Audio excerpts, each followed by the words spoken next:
عید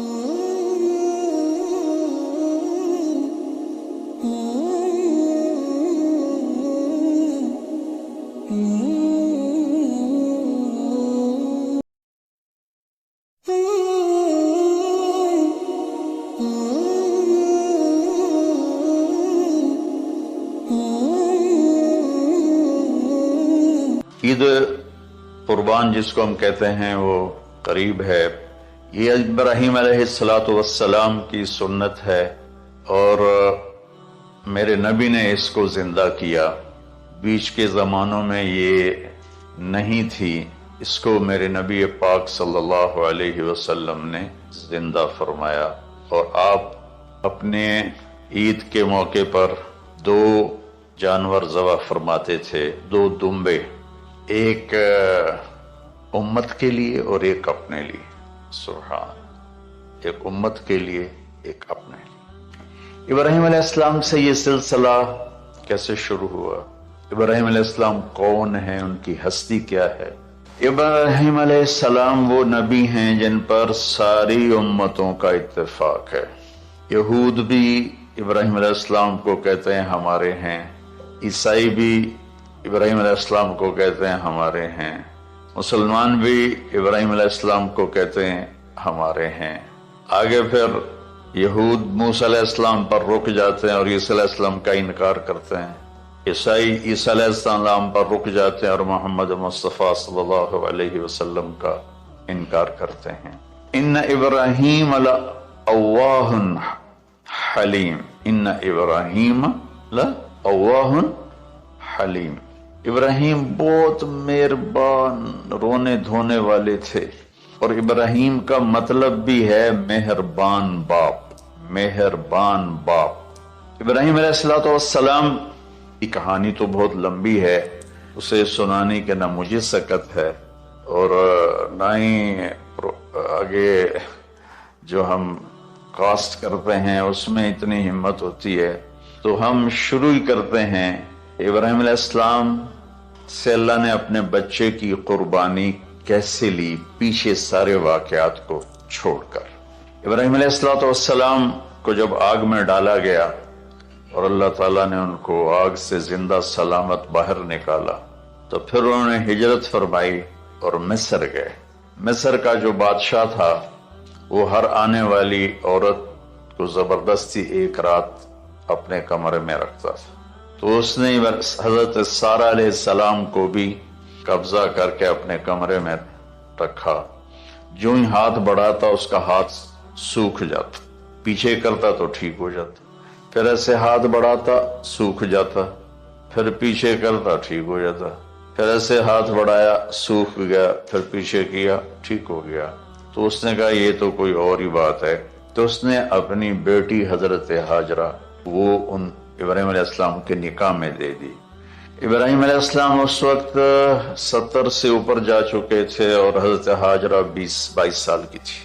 یہ 3 افراد کا قافلہ ہجرت کر کے فلسطین پہنچ اور ابراہیم علیہ السلام کی عمر گزر گئی. رب حب لی من الصالحین، یا اللہ کوئی نیک بچہ دے، یا اللہ کوئی نیک بچہ دے. اولاد کا نیک ہونا ضروری ہے. ڈاکٹر بنے، انجینئر بنے، عالم بنے، مفتی بنے، ان میں سے کوئی چیز ضروری نہیں. اولاد کا نیک ہونا ضروری ہے اور اس کے لیے والدین کو ٹائم دینا پڑے گا، والدین کو محبت دینی پڑے گی، والدین کو گود دینی پڑے گی، والدین کو شفقت دینی پڑے گی، ورنہ اولاد اور ماں باپ 2 کنارے بن جائیں گے. کچھ تقریباً 84 سال کی عمر میں اللہ تعالیٰ نے حضرت ہاجرہ سے بیٹا دیا، سارہ کی بجائے ہاجرہ سے بیٹا دیا.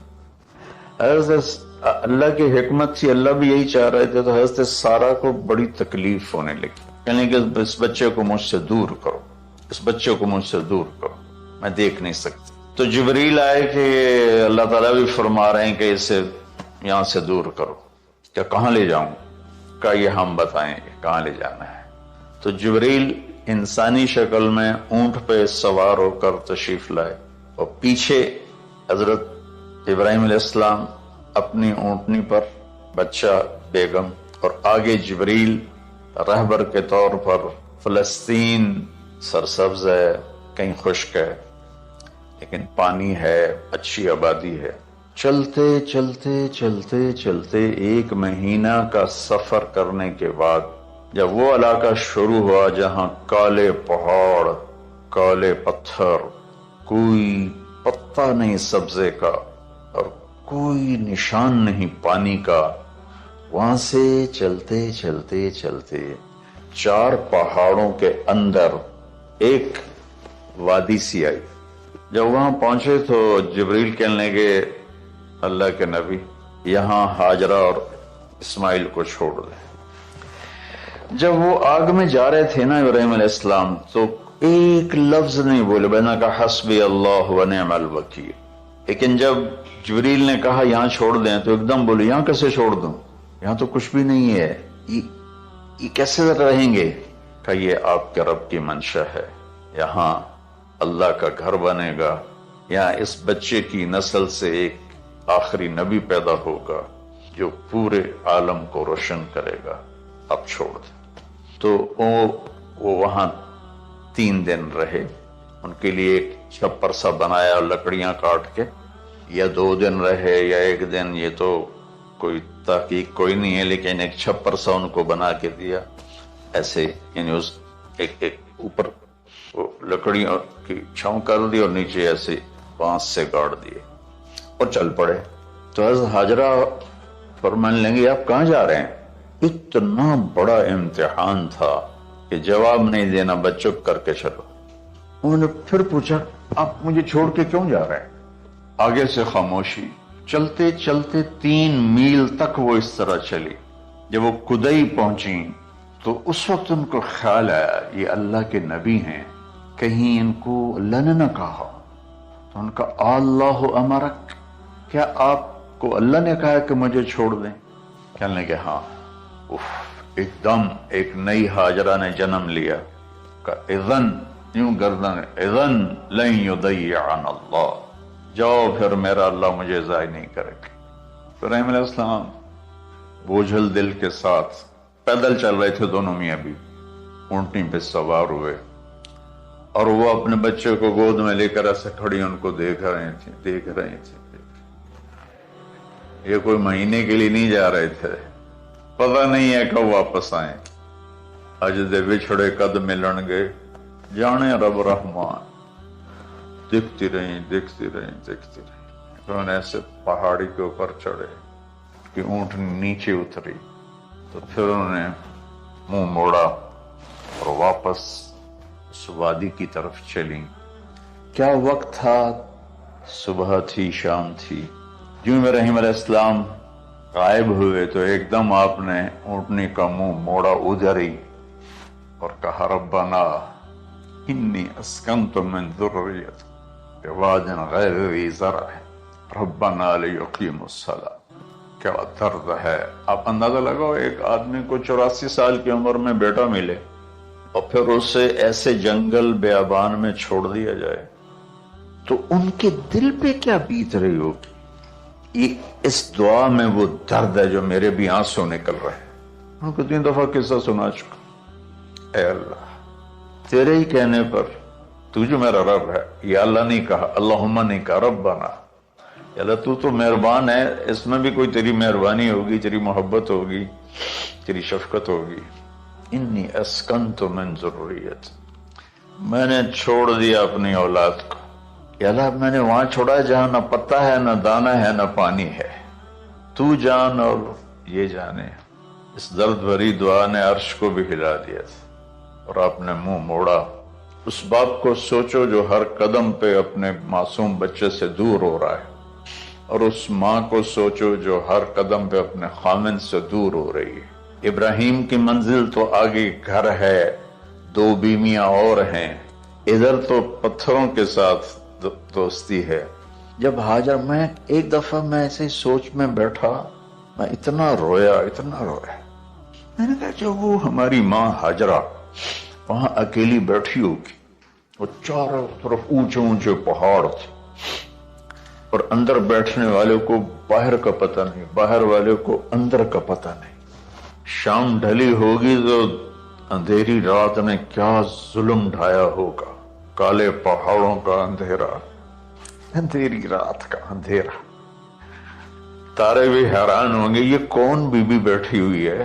ستارے روزانہ ہی نکلتے تھے، لیکن آج وہ ایک نیا تماشا دیکھ رہے ہیں کہ ایک معصوم شہزادی ایک معصوم بچوں کو گود میں لے کے بیٹھی ہے. کون اسے یہاں چھوڑ گیا؟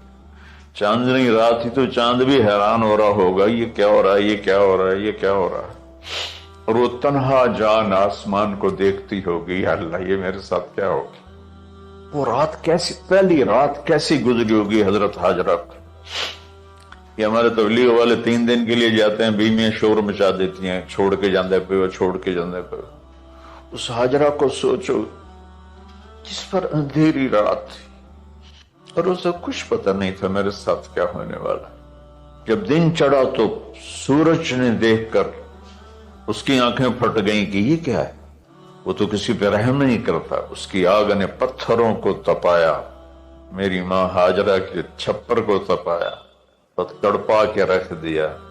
ایک چھوٹا سی مشکیزہ تھا پانی کا، اسے گھونٹ گھونٹ پی کے ان کے منہ میں ڈال رہی تھی. اس مشکیزے پر 3 دن گزرے، پانی ختم ہو گیا.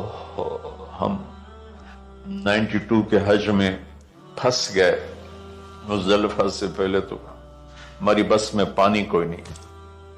جو اس وقت ہمارا حال ہو، ہمیں پتا تھا 2-4 گھنٹے کے بعد پانی ہے، لیکن جو اس وقت بچے بھی تھے، چیخ و پکار تھی. ہاجرہ کی چیخیں کون سن رہا تھا؟ اور ادھر اسماعیل کی دھاڑ دھاڑ شروع ہو گئی، پیاس کی وجہ سے، بھوک کی وجہ سے. بے بس ماں دیکھ رہی ہے. میں کیا کروں؟ میں قطر میں تھا جماعت میں، تو مجھے یہاں کندھے میں درد ہوا. میں ہاسپٹل گیا تو ایمرجنسی سے لے کر گئے. ایک بچہ تڑپ رہا تھا اس میں، جو ہاسپٹل کا بیڈ ہوتا ہے چھوٹا سا. اس کی ماں ٹیک لگا کر نا اس کو یوں دیکھ رہی تھی. مجھے نہیں پتا وہ کون ہے، مجھے نہیں پتا اس بچے کو کیا ہے، لیکن آپ یقین مانیں یہ جو میرے آنسو ہیں اس عورت کی وجہ سے، کہ جس خاموش ساز خاموش فریاد سے معمور ہیں ہم. نالا اگر لب پہ آتا ہے تو مجبور ہیں ہم. جس طرح وہ ماں ساز خاموش تھی اور اس کے چہرے پر درد پکار رہا تھا. میں صرف ایسے گزرتے گزرتے اس کو دیکھا اور میں آج رو رہا ہوں 15 سال کا قصہ یاد کر کے. تو ہاجرہ کے چہرے کو کون پڑھنے والا تھا؟ کون سی ایمرجنسی وارڈ میں بیٹھی تھی؟ تو یہ بے قراری میں صفا مروہ کی دوڑ لگائی. انہیں پتا تھا کچھ نہیں ہے، انہیں معلوم تھا کچھ نہیں ہے، لیکن وہ اس کو تڑپتے دیکھ نہیں پا رہے. وہ بھاگی، صفا پہ چڑھی، ادھر دیکھ ادھر دیکھ، ابھا ڈیکھاں لماں ڈیکھاں، ڈٹھی دل کو دیواں ٹیکاں، سجن مل سم کے مر پوساں. یہ ہماری سرائکی کے شاعری ہے. مشرق دیکھتی ہوں، مغرب دیکھتی ہوں، دائیں بائیں دیکھتی ہوں، کوئی ہے میری فریاد سننے والا. یہ حالت تھی اس وقت ام اسماعیل کی. نیچے اتری جہاں وہ ٹیوب لائٹس آتی ہیں، وہاں وہ نیچے ہو گئے اور بچہ غائب ہو گیا. تو دوڑ لگاتے. مصر کی شہزادی مکے کے نوکدار پتھروں کے اوپر دوڑ رہی تھی. جب بچہ نظر آیا پھر آہستہ ہو گئی، پھر مروہ پہ چڑھی، پھر صفا پہ چڑھی، پھر مروہ پہ چڑھی، پھر صفا. مجھے لگتا ہے صفا مروہ بھی رو رہے ہوں گے اس، اور مکے کے پہاڑ بھی رو رہے ہوں گے، سورج بھی اس وقت رو رہا ہوگا. آخر وہ مروہ پہ تھک کے گر گئی. یہ نہیں کہ انہیں 7 چکر لگانے تھے، 7ویں چکر کے بعد ان کی ہمت جواب دے گی. وہ گر گئیں اور ان کا جینا چاہا کہ میں بچے کو اپنے سامنے مرتا دیکھوں، اس لیے وہیں گر گئیں کہ میں اتنے مر جاؤں وہ اتنے مر جاؤں. پھر ایسے حسرت بھری نظروں سے یوں دیکھا، مر گیا کہ نہیں. تو وہاں ایک آدمی کھڑا تھا. پھر مردہ جسم میں پھر جان آ گئی. پھر انہوں نے اپنے آپ کو اٹھایا اور دوڑ لگائی. پہنچی تو آدمی غائب تھا اور